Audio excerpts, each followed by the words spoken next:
is how to make the invisible finish. Pull up a tail exactly where you are. Cut the yarn and pull the yarn tail all the way through. And then we're going to thread our yarn tail with a needle.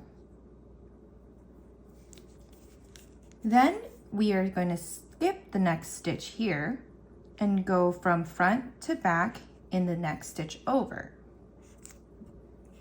When I pull my yarn tail tight, that has created this line right here, which is going to be one side of the faux stitch we're making. And then we're going to pay attention to where we came out of, go back into this loop that we came out of and go into the back loop only. And that creates the other side of the faux stitch here. Now when I pull tight, it's going to make it completely invisible, hence the name. And that gives our circle a much flatter surface.